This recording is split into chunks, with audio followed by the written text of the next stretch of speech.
So can you tell me, is there a moment when you decide that you're going to make, say, a Polar Bear album, as opposed to something else that you're involved in, or other things that you're doing? You think, you know, I've got ideas. I want to make a Polar Bear album, and this is what it's going to sound like.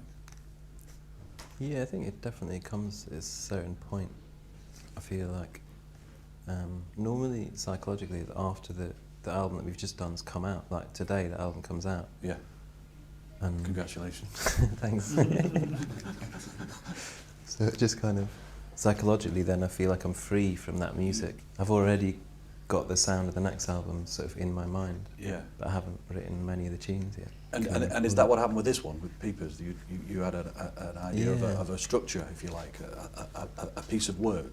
Yeah, I kind of have the overall sound of it in my head and what I want it to do, and then somehow subconsciously I think my mind sort of keeps working, and then these tunes come out that seem to fit into what that first concept I had was. And how does it work in terms of when you decide to make a record, the perception of who you might be and the kind of music that you might make? Because I'm very interested in whether when you get together, you yourselves even think of the word, say jazz, that you're a jazz band, or whether you're just a collection of musicians that are getting together to play together. I think our music is jazz, but I never confine myself to thinking what we're actually playing. I don't know, we're just playing. Really. Yeah.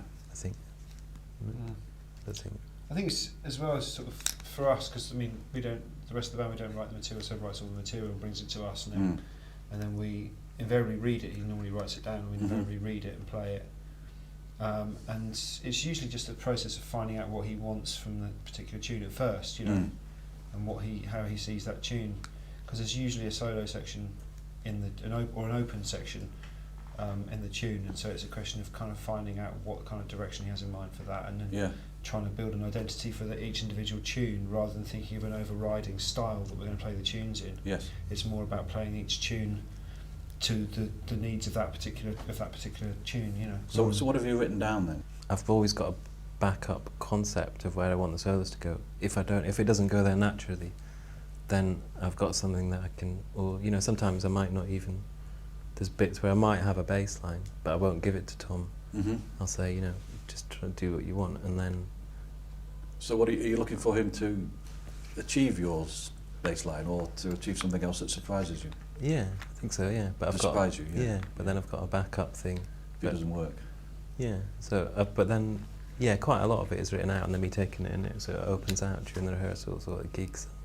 And then when I feel like we've got the concept, the basic nature of the tune of how I want it to feel emotionally, then it can do whatever it wants to do. A shadow almost of the sense of the kind of music that you inevitably end up playing because of the instruments you're using, the history of jazz, if you like, you know, both a general sense and a British sense is behind you when you start to make the record, you know. Because I get the feeling that you're very keen on establishing something that's original. I get the feeling you want to do something that sounds new. But it also seems to be rooted in certain traditions, you know, and very much a jazz tradition as well. Yeah, I think I definitely see it as a liberating thing. I see jazz as... Yeah, because some people have a view of jazz that if it's not swing, you know, or, you know, then it's not jazz. But I've got the view that jazz is just you know, everything from all those kind of hardcore and Norwegian bands to Louis Armstrong. You know, I see that as, to me, that's what my personal view on it is. Yeah. Yeah, I think of it as kind of something, a type of music that's very flexible, that can really take in an awful lot of styles and different sort of languages in many ways. And I mean, yeah, we've all trained playing the sort of generic identifiable jazz language, and I think because of that we've been through that language and asked ourselves the question of where do we as people sit within that language, and try to use the parts of it that we like and cast away the bits we don't, to sort of try and get a detailed idea of who we are as musicians in many ways. So when you listen to someone playing jazz, you can hear sometimes when they've kind of transcribed, they've learnt from an external source, or whether it's something that's come from internal. And the stuff that comes from the inside of someone always excites me a lot more and makes me feel more drawn in. I grew up loving jazz music from a very early age, and you know, at the same time that I was listening to punk music, I would be listening to Evan Parker and Keith Tippett and the Spontaneous Music Ensemble, and it seemed to sort of be the same thing in a way. You know, you could go from a Buzzcocks gig to Spontaneous Music Ensemble, and it just seemed to be the same.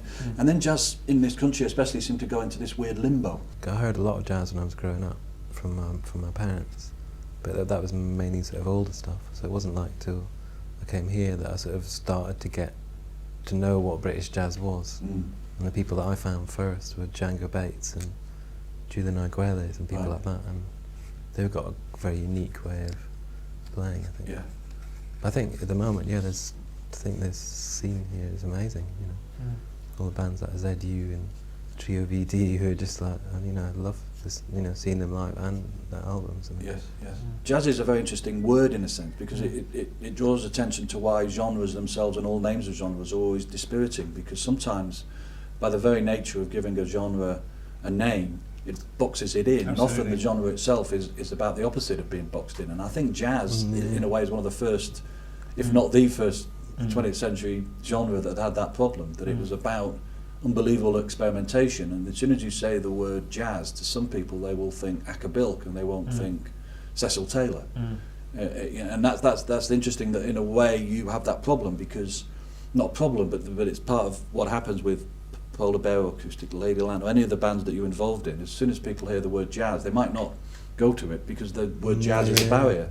Whereas here they might be listening to Fortet and Floating Points and Animal Collective. And I wonder if that also plays into your thinking. I think a lot of jazz musicians have the same problem. It's sort of on both sides of the line of what you were saying before. It's like people who don't listen to jazz and don't know about it might sort of see it as something quite daunting, sort of where do I start, you know, and then they maybe start in the wrong place and listen to something that they don't find inspiring and decide that it's all like that. I think a lot of jazz musicians have a similar view of what they call non-jazz music. They think of rock and they think of what do they stick on the radio, and they think of it as all being, it's all like Coldplay or it's all like something else, and they're not aware of bands that are, like you say, Animal Collective or Grizzly Bear, or people that might kind of appeal to their consciousness, their sensitivity. Yes. It's like a number of people, you know, like I was teaching someone the other day who hadn't heard of Beck, he thought I was talking about Jeff Beck. And it's a bit like, well, and yet they sort of have an opinion about what they do or don't like, but it's not an informed opinion. Because I find the album Peepers, this new album, you know, it's really moving. It's quite tender at times as well, and there's some, you know, very gentle moments. And I'm wondering if you feel that it's an album that expresses who you are, and therefore in the context of the other members of the group, the conversation you're having with them about who you are, which, you know, leaps it above what we think of as jazz. Sometimes it's just blowing or it's just, you know, excitement, but it seems to be that somehow you've managed to get across a kind of personal statement about what you were thinking at the time. Yeah, I think a lot of my tunes are written about, you know, maybe relationships. There's definitely tunes on this album and on the last album that are about, you know, someone that you know, someone that I was in love with. Do you know what I mean? So I think that is where I write my music from. Is from a lot of them are about people that I know. And I do get that sense when you come across what Seb's written. There's something very personal about it, and that's important to you, that you respect that and cherish it. Yeah, but also, I mean, he's very kind of generous about sort of sharing about the music he's sort of listening to and stuff, and we sort of talk a lot about, we sort of turn each other on to sort of different music all the time as well, so I'm usually kind of aware of the bag of influences that is coming from what he's listening to at the time and stuff like that as well.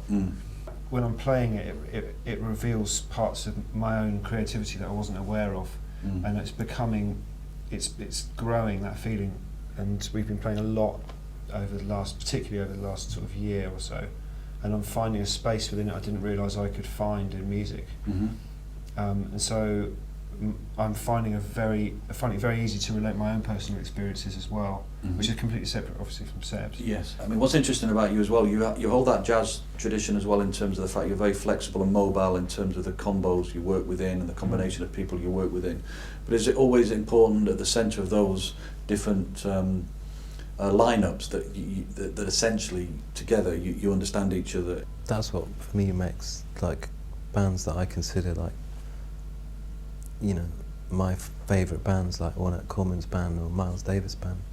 What about the time that you're in terms of, you know, the internet, the sharing of music, the distribution of music, the glut of music, if you like, the amount of consciousness of music that there is. In one sense, that's a great thing. You know, it gives you access to all sorts of interesting signs and expressions that people are making. But on the other hand, it's like the amount of music that there is, it almost is so overwhelming. It's difficult to work out pattern. It's difficult to work out. You know, I always kind of loved the period we've just been in, because you get a sense of the music telling you about history. I mean, I feel like I sort of try and absorb as much of it as I possibly can, but I feel like the proportion of it that I really love, that I keep with me as lifetime, doesn't really change. You know, even though the volume of music that I'm taking in does. What about you, Seb? How do you feel about the state of music at the moment as both a thing that's so overwhelmingly present that you know, I sometimes wonder whether the mystery is being lost somehow, that everything that we once believed in about why it was important has been appropriated by a commercial world. I've actually recently started going back to record shops. Yeah. Recently, and just enjoying the fact of, you know, going to like Rough Trade and just go down and look through things and speak to the people and say, you know, what's this, you know. Yeah. Whereas, because I went for a while ordering stuff, and, you know, I still order mixtapes and stuff off the internet. But I found that when I joined MySpace as well, there was a time where I felt like I wasn't discovering.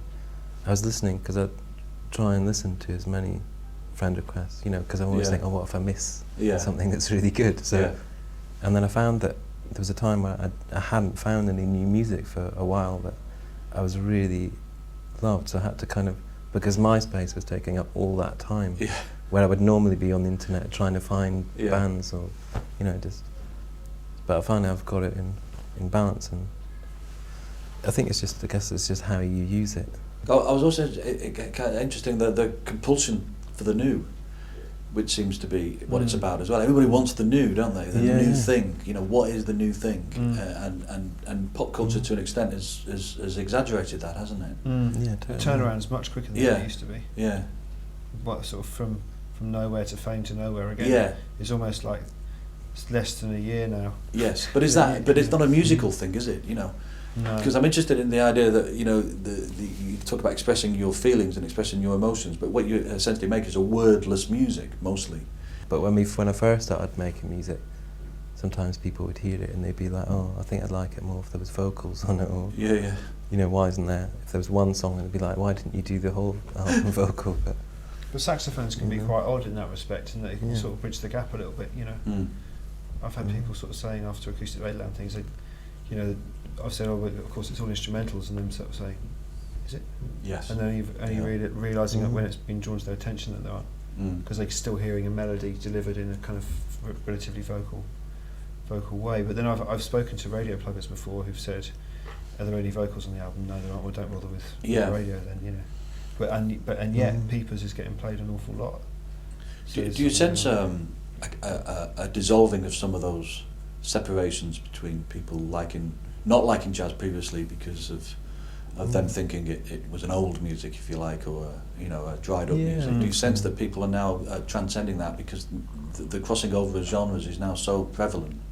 You know, like Fortet, in a way, I think that Fortet has been like a jazz group in a way. I hate to say that they are, because I know it'll put a lot of people off that like them. But do you know what I mean? They're doing this. You know, they're as much a jazz group as a hip hop group, I guess. Yeah, I think I definitely haven't. In the last few years, I feel that's changed people's. Like, I used to hear that a lot from people, and people slagging off jazz, and but I feel like I don't hear that so much anymore. I feel like people are open, and people don't really care. Well, definitely people that, you know, come to the gigs, doesn't really matter to them whether it's jazz or not. It was always a really big issue, wasn't it? Yeah, but for a while, it seemed like, and everyone was trying to, you know, some people were trying to sort of deny the fact that, you know, that they're doing jazz, and I mean, I've never really had a problem with it, to be honest. And ultimately, if I may ask you, and this is a hell of a question, and I'm sorry to put it on you, but I'm going to anyway, because you especially are committing so much to the idea of music and the idea of music being important. So what is it that you see in music that is so important? And that idea of, you know, when you find something that you like, you know, you get so excited, you know, and it turns up in your music, and you know, I'm interested in what it is you think that you're finding and getting and wanting to distribute even further that's so important to us. Yeah, I think ever since I can remember, I've just been completely, obsessed with music. From even, like, I don't know. It's like sometimes I feel like it's this force that's actually driving me. Is it when you feel the most comfortable playing it? I think when I'm behind the drums is where I think I feel the most relaxed in my whole, Yeah. and and it's always like affected me, when I was like 4 years old, listening to records so much that my sister cut it in half because she didn't tell me that till years later. And they did that twice. I had 2 albums that I used to just constantly drive people nuts. What were they? One was a Star Wars album, I think. The other one was a Wombles album. I sort of... Yeah, I think I would just always be into music, and it just makes me... when I listen to it, it just gives me a feeling that... And it's never something that I've ever questioned. I feel like, since I can remember, it's something that I've never even thought about doing anything else.